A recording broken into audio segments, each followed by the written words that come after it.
Have you heard about Microsoft for Startup Founders Hub, a platform to help all founders to grow and scale their startups? You can join Founders Hub at any of the 4 levels.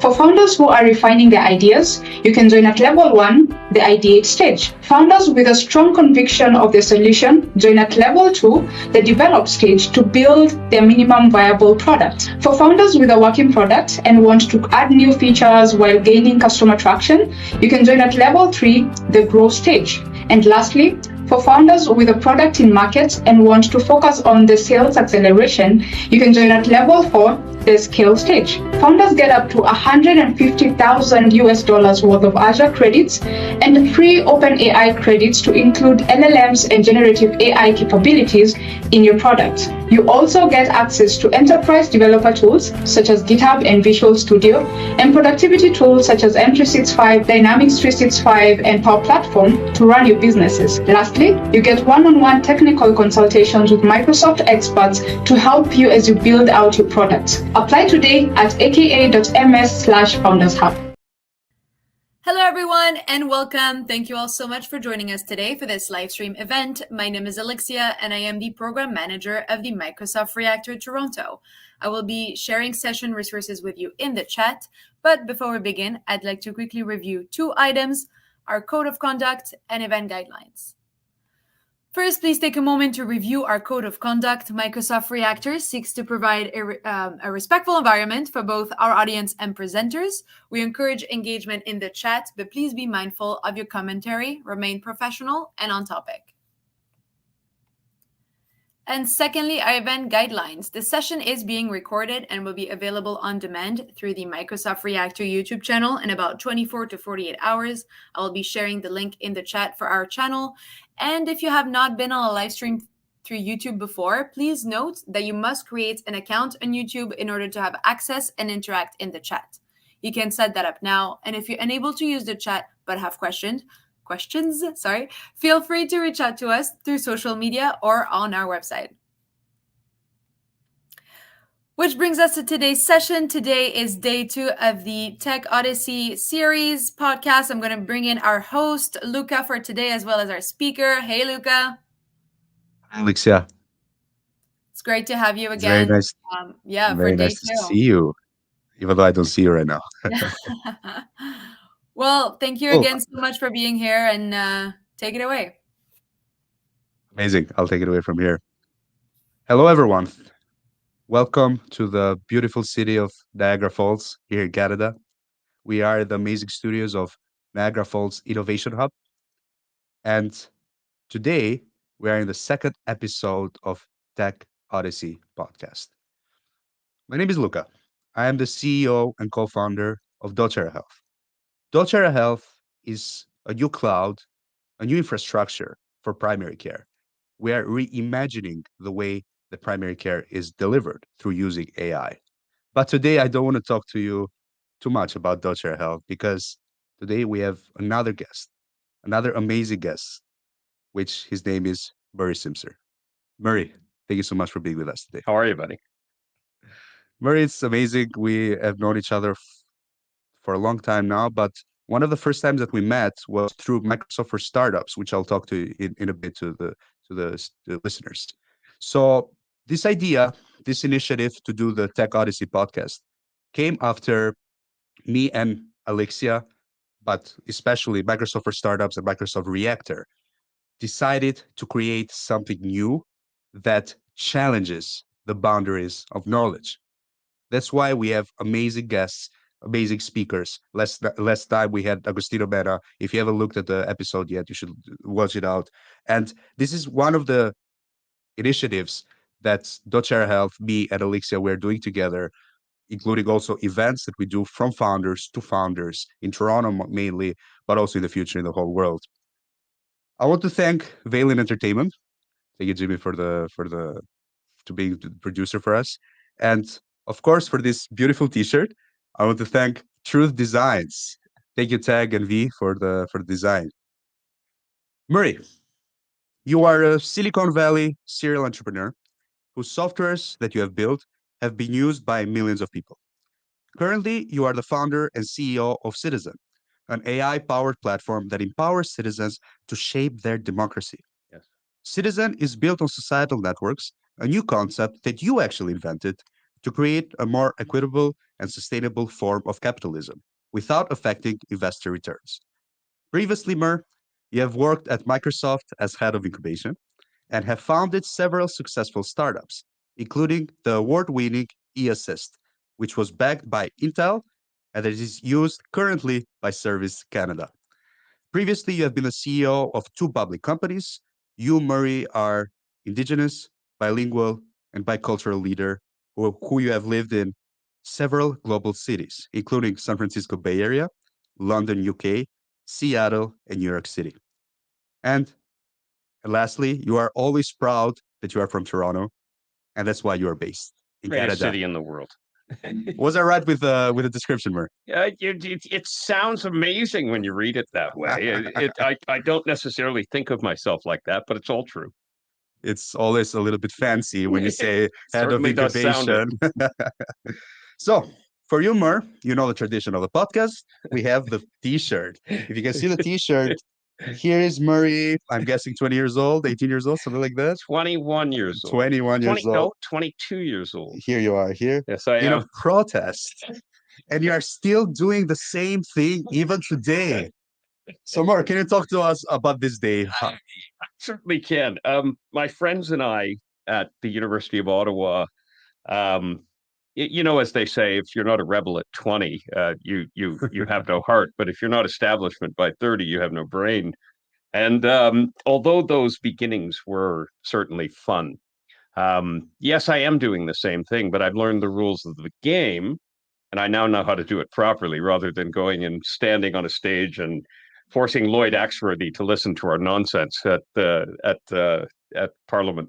Who at the time was a member of parliament, I think. He was, and I'll say that picture is a lot more important than you might imagine, because I think that was the last time that I can remember in any event where politicians actually came out to speak to protesters. They don't do that anymore. And that itself is a symptom of how the world has changed since we were your age, frankly. Yeah. And it speaks to the basis of why we're creating this new concept called societalism and societal networks that underpin citizen. Because if we don't have the dialogue that you see in that picture between politicians and those that are expressing themselves, however incompetently, then the politicians don't actually have any access to the people. So amazing. Yeah, that's one of the biggest problems that we have nowadays, right? And that's why I believe personally that citizen is needed and should be successful no matter what. But we'll talk after about that. Yes, we will. My first question for you is, why did you start a tech company in your 20s? You're very young. I was, and I'd love to tell you that I had an inspirational moment, but the fact of the matter was that I was blessed by mentors that gave me the nudges in the right directions. And so I actually co-founded that company. There were five of us that put the company together, two of whom were incredibly successful and powerful people that had themselves already exited from very large companies. One of them was one of the biggest IPOs in the United States history, and the other was a very large sale to a mid-stage buyout company in Menlo Park in the Valley. To have that kind of guidance at that age was an astonishing accelerator. And especially from a kid that up until he went to university had no access to anybody that could have accelerated anything. And so I ended up working for the guy who who I was working for summer jobs out of school. When I graduated, I got a job there, and the rest is history. And look, I'd love to, as I say, I'd love to say that I'm the great thinker. I'm not. I was blessed with help and mentorship, and I think that's why I kind of, as I think you know, I give back now rather than just do my own thing. Amazing, amazing. Yeah. Usually in life, we get influenced by environment, by family. That's how I like to believe, by friends, but especially by circumstances. How did your environment shape your life and especially your early decisions? As a matter of fact, my entire life is due entirely to those unexpected circumstances I Yeah. found myself in. Yeah. In the hero's journey in literature, you get this. If you think of The Hobbit or Lord of the Rings, it's the saying in the book is it's a dangerous business walking outside of your door because you don't know where you'll be swept off to. Yeah. And I think I think that's a metaphor for how my life shaped me. So as a kid who grew up sort of working class in Toronto, I didn't want for anything, but at the same time, I didn't have access to anything. And the big change happened for me when I went to university. Yeah. Because I moved to Ottawa, and Ottawa is proximate to Parliament. And so joining Liberal Party at the time, I'm now apolitical, but meeting all of these, what I consider to be these great people, including Mr. Axworthy, who popped out while we were having a protest. Yeah, who became the Minister of Foreign Affairs after, right? He was, yes, he was one of the greatest ministers of all in the 90s, and a very powerful man, but a man who popped out to help the kids and talk to the kids. And you know what? That struck me as circumstantial. And so at the end of the day, just remember this: the slightest change in where you are can ultimately modify the trajectory you take in life. And that certainly was the case for me. Everybody who I met at university became conduits to greater things in my career. And to them, I say thank you. Amazing. Amazing. What is the first company that you started? So that was the company that you referred to, Yeah. that Service Canada ran our software. And so that company was called eAssist. Yeah. And it was one of the, as you described Tshirt as a cloud-based infrastructure. Yeah. CRM wasn't really a thing back in the 90s. If you think about the pre-internet CRMs, they were sort of mainframes. And the company we created, eAssist, was one of the first cloud-based CRM companies. Amazing. Amazing. So you did eAssist. You were pretty successful, right? Yeah. Service Canada uses your service today. Indeed. And in fact, I sold and implemented that account. So I was really happy. That? I took it personally. How did you do that? Huh? Like you went through a lot of challenges, I'm sure. It's the first company, I guess, right? So how did you do that? Well, you mean the company or Service Canada? The Service client? Canada deal. So, any especially young software companies like us, we don't often have access to the sort of procurement engine of a government. And so the opportunity came about when an RFP was issued. And we knew that us as a company was going to be insufficient for us to succeed with that RFP. And so what we did was, unlike some of the modern app developers that we've seen recently in Canada, who seem to do nothing of the sort, we partnered with an incredibly credible company called DMR Fujitsu, or Fujitsu DMR. I forget the order, but this was a large tech consultancy, very well reputed in Canada and the United States and elsewhere. A global, sort of an Accenture quality group. And they created the structure around which our software was able to be implemented inside of the government. Yeah. And so the lesson there for me was, learn your weaknesses and try to address them directly without having to play around. And so DMR did a great job of vetting our software, making sure that it was ready, but more importantly, guided us through the process of winning that RFP, and we won. Okay. And so anybody who's called 1-800-O-Canada has used my software, or our software, I should say. But I'm proud to say it was mine because I've Captain Canada stickers on my cars when I lived in the US. I had Maple Leafs on the back. So for me, it's the greatest sale I ever made as a founder. Nice. Because I can say that every Canadian or thereabouts has at some point used it. Then after eAssist?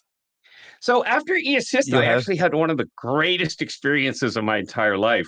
We had raised a lot of money, and so the founders had no control over eAssist. How much money did you raise? Like 80 million just to put some computers in? And you know what's funny? It was almost, I think it was, just call it 80 million for fun, okay? Somewhere around there. But the funniest thing about it is, let's say I wanted to start that company today. Yeah. I could do it with $100 a month on an AWS account and a laptop. I wouldn't have had to raise any of that money to produce this because I could have coded it myself and I could put together a CRM.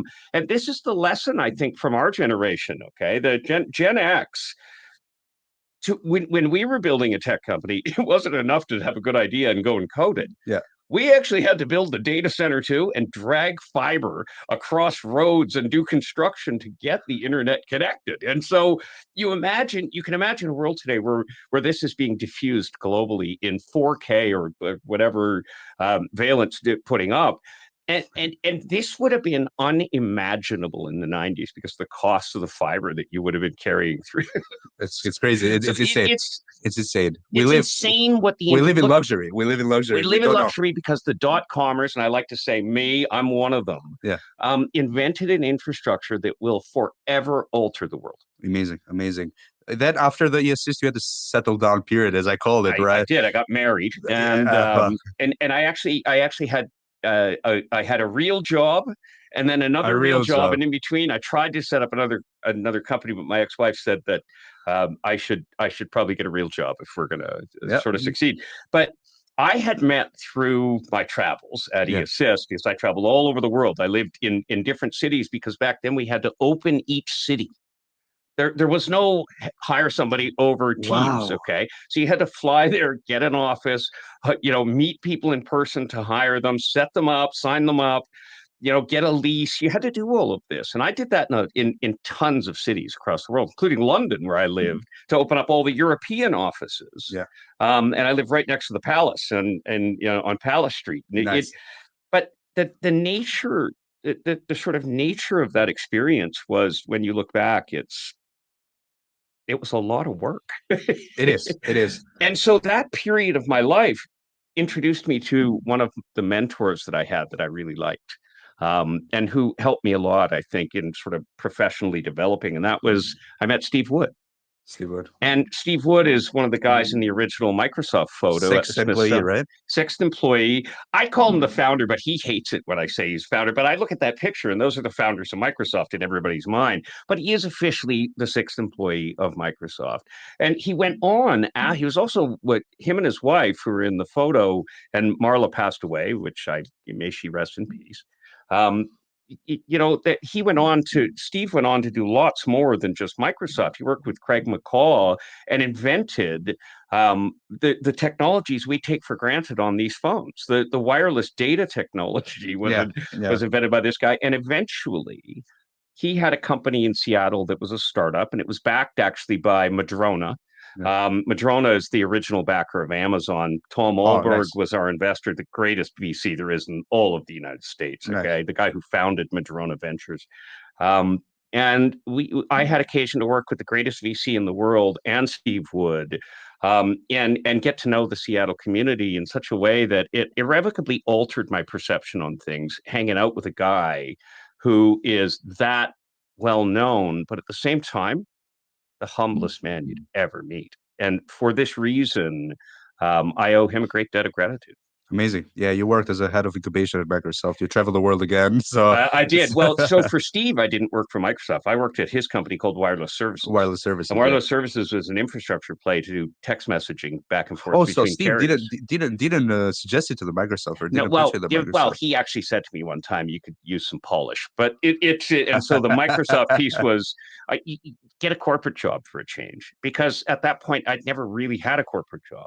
You wanted to try. And I actually wanted to, because I'm a bit of as you've learned, I'm a bit of a bull in a china shop, and it there's only so far that goes unless you know what you don't know. Yeah. And so it was really important for me actually to go to Microsoft and spend 4 years there, learning how not to just wreck things. Okay, how to managing stakeholder groups, and because all of these things are important. If you can't get along with people well, then you're not likely to end up achieving things. And Microsoft was really good for me. I have two quick questions that I want to answer. Actually, not quick. I want you to elaborate a little bit on that. Sure. Because in 2015, you started a cannabis company. I did. And what happened with that company? You were the face of it, and you actually believed in it a lot. Yes. But what were the challenges? And also, you have been a public CEO, correct me if I'm wrong, but I think twice. What is the difference between a public CEO, which we glamorize a lot, and a private CEO? Well, it's from a legal standpoint, nothing. You're a fiduciary and responsible for other people's money.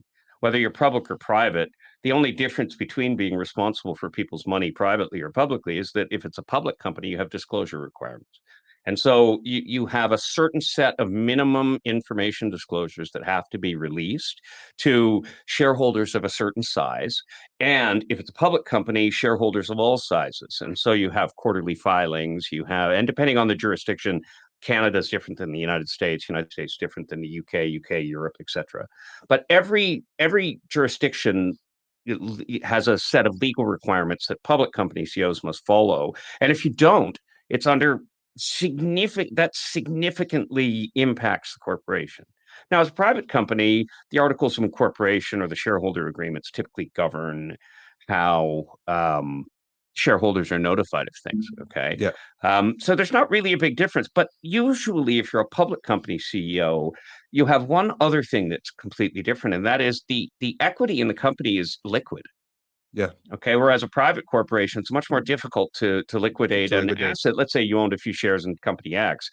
Well, unless somebody knows company X in a private company, they're not likely to buy it. Whereas as a public company CEO, you have the responsibility to keep the value of these shares intact. Yeah. Which means that doing the minimum disclosure is certainly not going to do it. And so people will judge your performance as a CEO in the public sphere every day. They'll see the number, the value of the shares. Yeah. And they will make determinations based on your performance as a function of that. And if they don't like what they see, they can immediately liquidate their shares. Yeah. And so in the end, I'd say the big difference between the two is you're sort of in a fishbowl if you're a public company CEO. And you're managing a lot more value and money. So it's several hundreds of millions of dollars in shareholder value that goes up and down every day. Everybody's watching. Nice.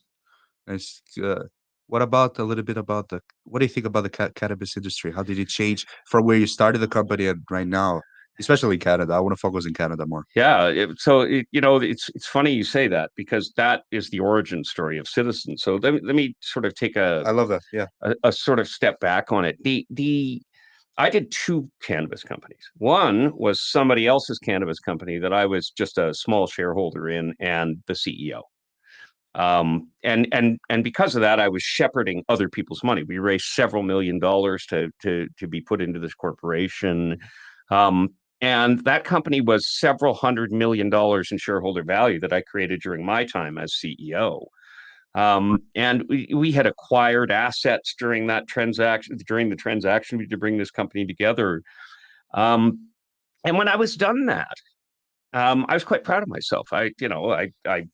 My shareholders looked at me. I'd made them hundreds of millions. They were delighted. I mean, we went from a tiny little company to a very valuable company. Very successful. Very successful from the standpoint of the shareholders. And I left as CEO of the company. Yeah. And I started a second concern where I was the founder this time.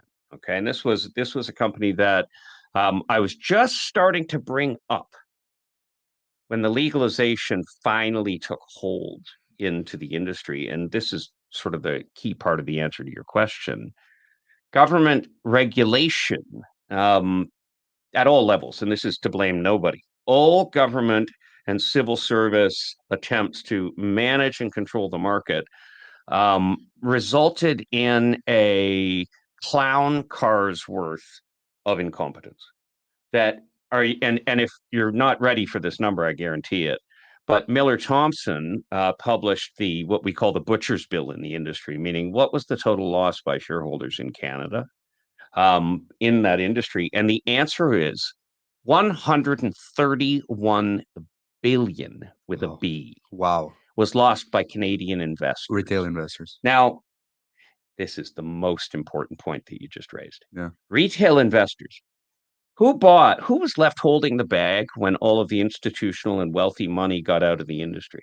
Because once the industry realized, the CEOs and their investors realized that the wheels were coming off of the industry, immediately those investors decided to liquidate positions, as they would. Any advisor in finance would have said, we need to sell these shares. Sell the shares. And they would have. And everybody tried to get out and minimize their loss.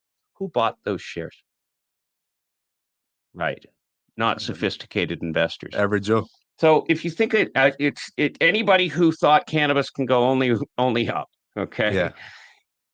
when you have a government regulatory body responsible for impaling an entire industry and doing so not because they tried to do that, that would be different. If they had attempted to do that, I could understand it, but they didn't attempt to do that. Yeah. And they actually attempted to regulate it in a way that was going to be rational. They even came and spoke to CEOs on Bay Street, and yet the implementation was so bad that the number of bankruptcies went through the roof. Almost all cannabis companies from that time are gone. And more importantly, the retail stores, if you think about them, just say in Ontario or anywhere else, almost all of those went bankrupt too. Yeah. And the reason was that the structure of the industry was not designed with the concept of a free market in mind. And I don't mean it has to be totally free. I mean, it didn't have any principles whatsoever that were informed by free market capitalism. And the consequence of that was this capital egressing and poor people being left holding the bag. And that, sir, made me so angry. You started Citizen. I started Citizen. These are the times that we hate. You are economist by your degrees in economics from the University of Ottawa. So these are the times that we hate Keynesian philosophy, right? Of the government regulation. I'm not much of a fan when I'm at this time. In this time. Just to be very neutral. I come from the working class. I wouldn't have gone to university without Keynesian economics. Of course, I got grants and loans from the government. Of course. But having said that, I think that I think like most, I think we've realized is that the excesses of capitalism that were solved by Keynesian economics we're now creating more problems with the exaggeration of Keynesian economics in the same way that exaggerated capital.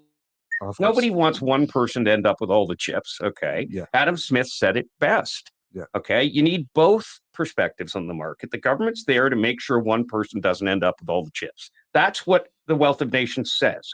Everybody else has misinterpreted it into 1,000 different ways. Government is only there to stop capitalists from being too capital.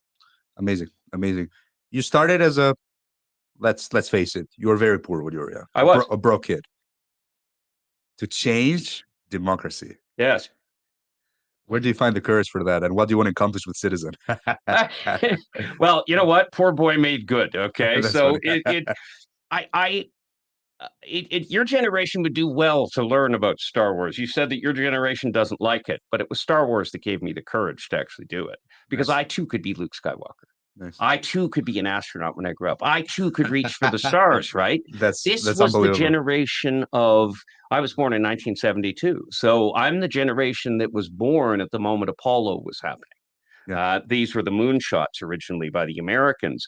We had an ambition in us, even as poor kids, that we were going to make something happen. And everybody knows me when I grew up. They knew I was trying. I can see that in you. John Kennedy has an amazing speech at the time, and he says, we Americans do things not because they're easy, we do things because they're hard. And that's you, basically, in a nutshell. Look, the easy path, I think investors that I know, the people that I work with, they all know I'm hard charging. Okay. I can't stand whining or excuses. These are the two things that I don't mind people who try and fail. I just can't stand people who don't try. It really drives me nuts. Yeah. Because I believe that every single one of us is a light if we choose to be. Yeah. And even if you fail, you should do it. Okay. Because nothing good in this world happened by people who never left their door. Yeah. The Hobbit, the Lord of the Rings says exactly that.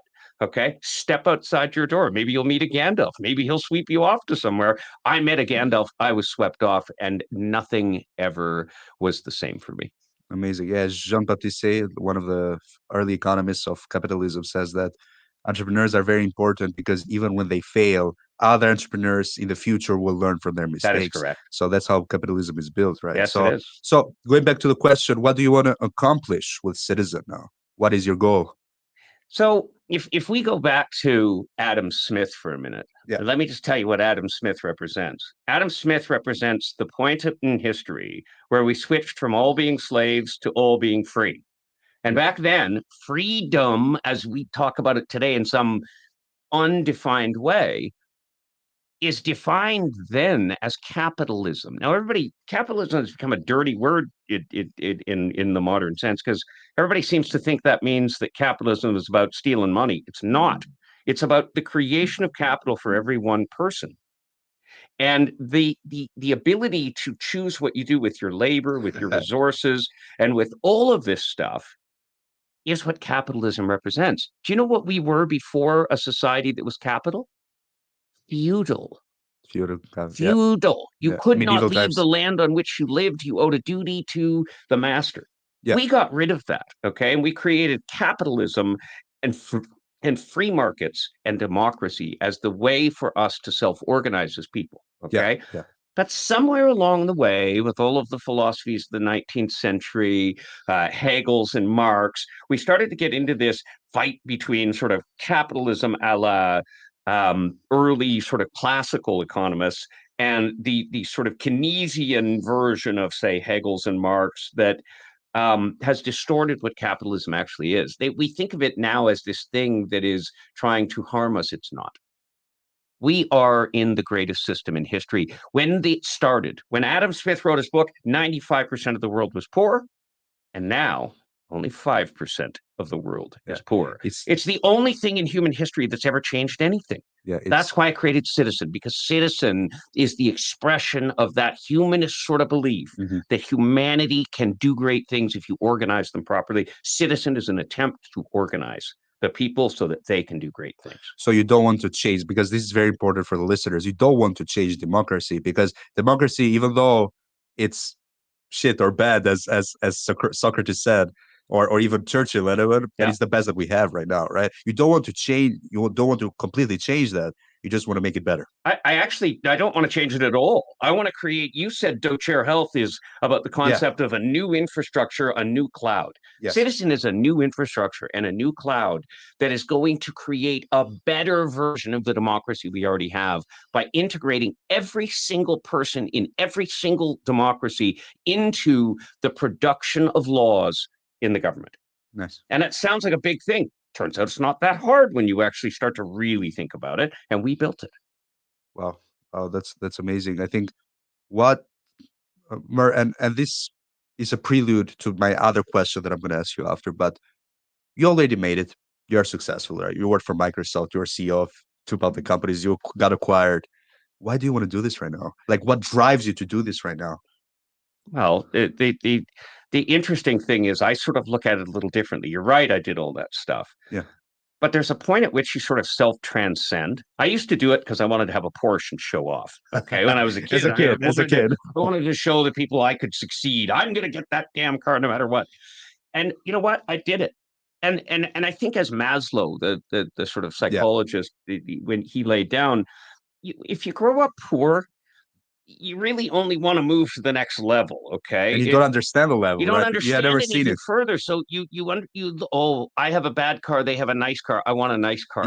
Yeah. And you progress through these things. Well, eventually I had 12 nice cars, and cars stopped mattering. And I had a giant, gorgeous house, and overlooking the Pacific Ocean, and a stunning experience of living in a wealthy society.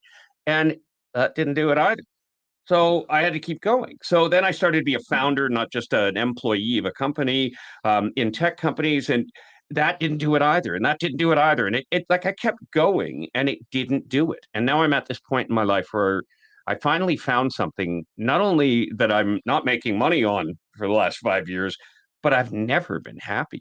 And the reason for that is I think I've finally achieved that self-actualization level that you get to, which is it's no longer about you. Yeah. And you want to do something for the greater good. And that's what I'm doing. Mer, and this is the last question for today. I know that it took a little bit, but what are the traits of a successful entrepreneur? Right now, we have a lot of AI startups coming. Yes. I believe that we have amazing people like Jeffrey Hinton that created the neural networks from Toronto, right? Yes. But the entrepreneurs are the ones that drive this innovation forward. Right. So what are the traits to become successful and a strong entrepreneur?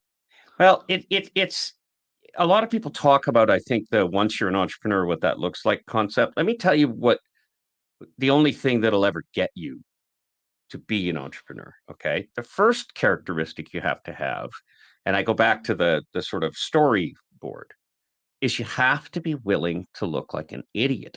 And that means you need to stand out, leave your door, and go out in front of people and do stuff. You have to want that. Okay. Yeah. If you're not capable of getting up and doing something, then you're never going to start a company. But once you've decided to start a company, okay, let's say you've done the walking out of the door, you're on the adventure now, you're on the road, you need to be prepared to fail 10, 15 times before you're going to succeed in that company. And you are going to make mistake after mistake after mistake. And that actually is a philosophy of mine that underpins everything that I do. You need to be willing to fail and look the fool if you want to succeed, because you're never going to succeed unless you do. There's no effort without error. Amazing. Amazing. Going back to the Jean-Baptiste says quote, even if you fail, you actually, in the macro, Yes. you actually succeeded because you helped another entrepreneur become successful. Yeah. If the last tradition of the podcast, Sure. if anyone, like people didn't see the podcast, Yes. and they was just would look at the quote and decide, okay, this was the podcast episode all about. Right. What would the quote be, Murray Simser? That quote is actually here on a device that I brought because you asked me this at the beginning. But to every entrepreneur, I'll say this: go watch or read a citation from a quote, a citation from a speech that Teddy Roosevelt made. Yeah, the U.S. president. And it's called "The Man in the Arena." Okay, and let me just read a line or two from it. That's Please. extremely important. Please. It's not the critic who counts, not the man who points out how the strong man stumbles, or where the doer of deeds could have done them better. The credit belongs to the man who is actually in the arena, or woman, but he said man at the time, whose face is marred by dust and sweat and blood, who strives valiantly, who errs, who comes short again and again, who spends himself in a worthy cause, who at the best knows, in the end, the triumph of high achievement, and who at the worst, if he fails, at least fails while daring greatly, so that his place shall never be with those cold and timid souls who neither know victory nor defeat. Murray, thank you for coming. A pleasure to be here, sir. So, with being the man in the arena, we end today's episode, and join us next Thursday with King Song Chen, our other guest. Thank you so much.